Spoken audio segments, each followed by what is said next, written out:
British Prime Minister is breakfasting in Berlin. He's about to go into a meeting with the German President. OK, we talk about a trade deal, but actually, is this it? Is this the beginning of the unpicking of Brexit? Sadly not. Look, I'd love it to be, but it's not, because he has vowed we won't re-enter the single market, we won't go back into the customs union or reintroduce freedom of movement. He said there no more tax rises. Yeah, that's freedom. Well, he didn't. He said on working people on national insurance, income tax and VAT. Sorry, yeah. But no, it's not. But it is trying to change the dial, improve the tone. Now, Rishi Sunak did that to some extent with the Windsor Framework and resolved that issue of Northern Ireland, having that land border with the Republic of Ireland and also the European Union. So it is getting the tone better. And there is a review in a couple of years of the bad Brexit deal. You've also got to get round. People are going to find from November, when they want to go off to Spain, France, Greece on holiday, you've got to have your fingerprints taken and your picture taken in order to go. And down the line, you'll have to pay a fee. But it is interesting. He's talking about this as a once-in-a-generation opportunity to reset our relationship with Europe. I mean, but that was what the whole agreement over Brexit was supposed to be. It does seem to be changing things now, doesn't it, Andrew? Is he rowing back on it? I can't see. To be honest, I think this is just all talk. I do, because Kevin, I mean, unless he is about to say we go back into single market, which means the return of free movement of people, and he's absolutely set himself four square against that. You can imagine the response of Nigel Farage and Reform if we went back to free movement of people, which allows mass migration from Eastern Europe. I just think it's not going to happen. I think there's a lot of talk, a lot of hot air. And we saw quite a lot of that yesterday too in the Roads Guide. I do think it's that. Yeah, I do. No, what is he going to do then? There's a bit of trying to get deals on like vet checks on food exports. You might be able to get that. You might be able to rub off some of the rough edges. Let's just remember that net migration to Britain is much higher now than when we had freedom of movement. But we've got terrible trade barriers. Anyone who exports and imports will tell you that. You get bigger traffic jams going abroad now. At the moment, you have to have your passport stamped before you just used to have to show it.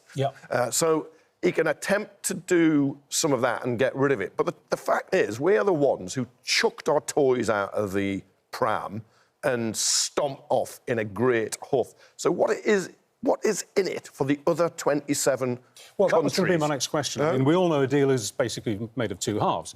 Let's say we do get a specific trade deal with Germany, and only with Germany, and we can do specific trades with them. What are they going to want back? Well, exactly. And actually, Kevin says we stomped off and in a big... So actually, there was a vote of, was it 19 million people, actually, I think, took part in this vote, and it was the biggest democratic vote in British history. No, it wasn't. More people voted Tory in the 1992 general election. It was a huge vote. It was a huge vote, and it was a decisive vote. And actually... Historical accuracy. And over half of the country voted for it, as opposed to 34% who voted for Keir Starmer in the general election. Voting for it. Opinion polls show that they wish they hadn't. Well, I don't, because I think the Tories didn't deliver the Brexit that people were expecting. No doubt about that. No doubt about that. You offered a fantasy, or you offered a whole series of fantasies that could never be delivered. Look, and at the time, there was a mania, and everything wrong with Britain was blamed on the rest of Europe. But, of course, it just wasn't the fact. We just got a lot of deep-seated problems in the UK. We have to resolve ourselves. People were sick to death of being told what to do by 27 other countries. People wanted to have much more control. That was essentially what the vote was about. Can we talk about yesterday's press conference from the Rose Garden? I do like... I mean, one of my favourite cartoonists in Fleet Street is Matt. He's brilliant. He is absolutely brilliant. He's very apolitical. He just tells it like he thinks it is. He's got a couple watching television. So clever. And the guy's saying to his wife, Keir Starmer's just been on TV. Apparently things are going to get worse before they get even worse. which was actually kind of the takeaway from yesterday. Yeah, I mean, it's not looking good, is it, for what's to come? But, do you know, this was billed so heavily in advance, wasn't it? The State of the Nation address. It was dull, boring. You kept thinking... come on, where's it? This is a new Prime Minister with a huge majority. Can we have some positivity here? all he's doing is... it's like he's still in campaign mode. It's like he's still leader of the opposition. You're Prime Minister now, mate. Will you tell us what you're going to do instead of just slagging off the Tories the whole time I'm looking at negative? Andrew Neil, another Andrew, his column in the Mail today. A brazen mix of flummery, flannel and falsehood.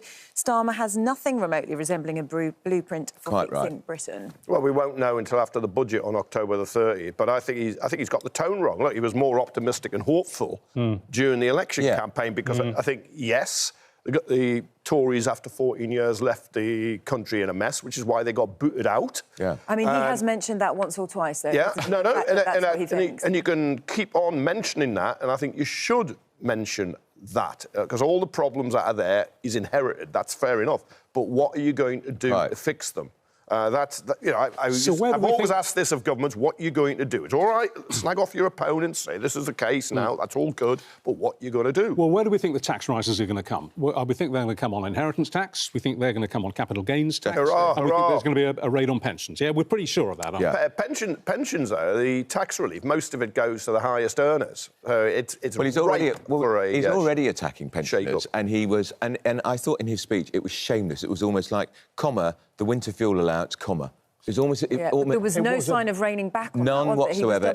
So those 10 million pensioners... Because they're going to have to do a U-turn. We talked about this yesterday. It's going to be up to 300 quid a year. So now that he said that, do you think that was a mistake, then, that he mentioned it in the way that he did? Look, Dennis Healey's first law of politics, when you're in a hole, stop digging. And he's got himself in a hole on winter fuel allowance, because it's all right, you can say, you're going to take it away from wealthy pensioners. Some of these pensioners have just got little more than 220 quid a week, and you're going to take £300 away when fuel bills are going up. Look, it's wrong, it's madness, it's immoral. It's also going the wrong way, the welfare state. You should have progressive taxation. The more you earn, the more you pay, but we all get something out of it. But in a 22-minute speech, he referred to that in about 24 seconds. But he shows how little, how much importance he attached to it. And the other thing he didn't mention at all was immigration. Did not mention it. No. I heard a whisper yesterday, I won't say who from, but somebody close to the centre of power, who said that actually the government are going to be looking at the weather very, very closely.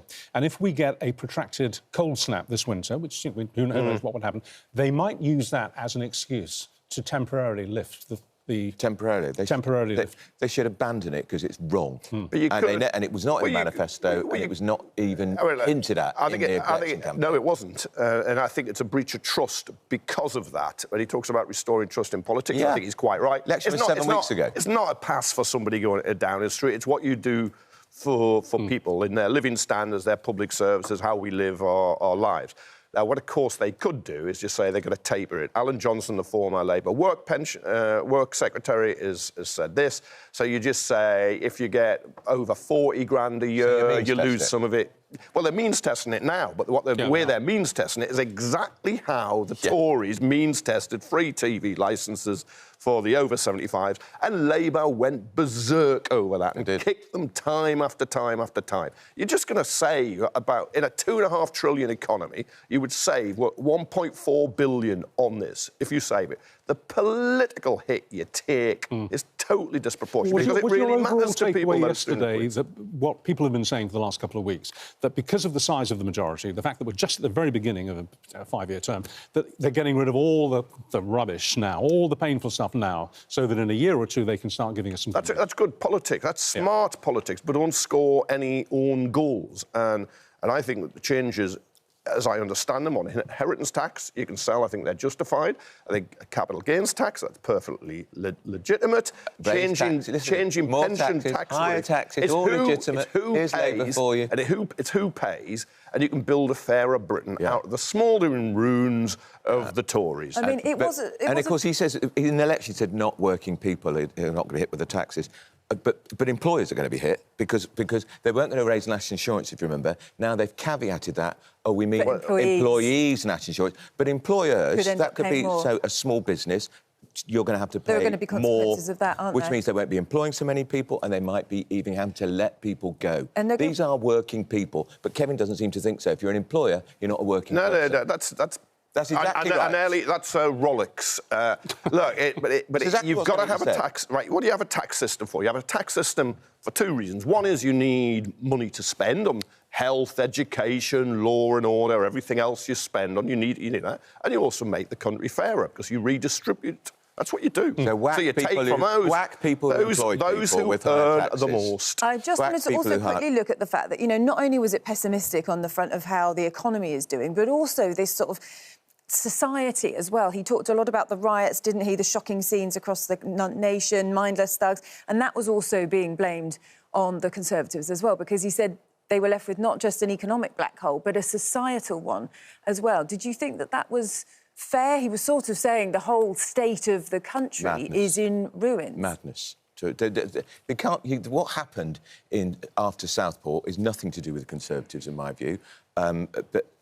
We talk about the individual actions in Southport. The trigger for the riots, of course, the far right were involved in that. But I still say it's astonishing that Starmer went through that speech. He talked about the riots, but did not mention anywhere in that speech immigration, and it is a factor.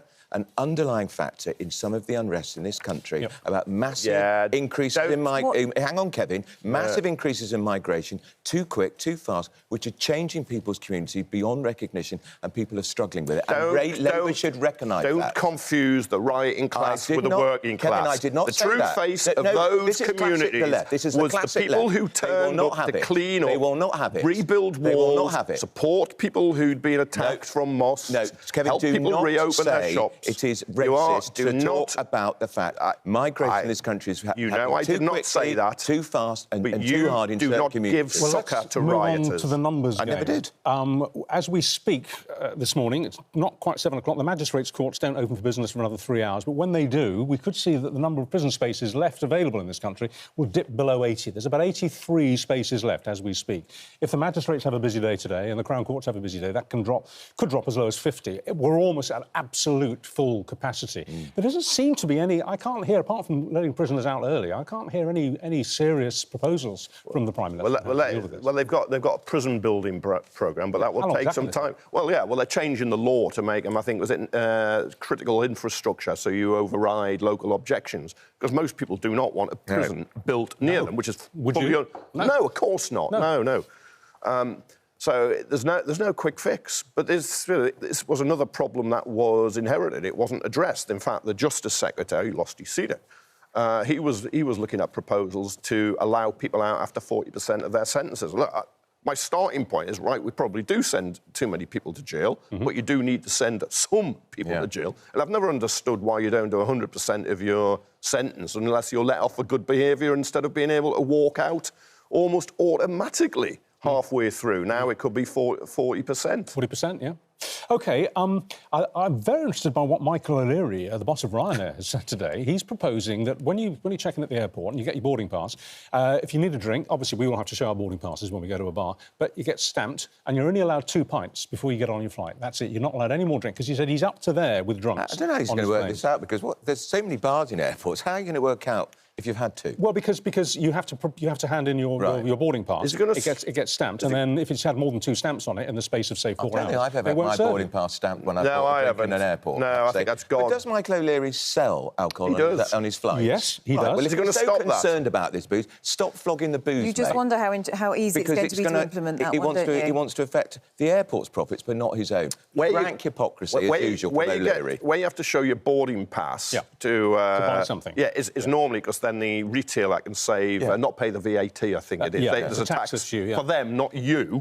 You're still paying a rate. But look, there is a problem. You can have breathalyzer tests or something, but there is a problem with some people who get on flights. He should stop flogging booze on his flights if he cares. That would be the start.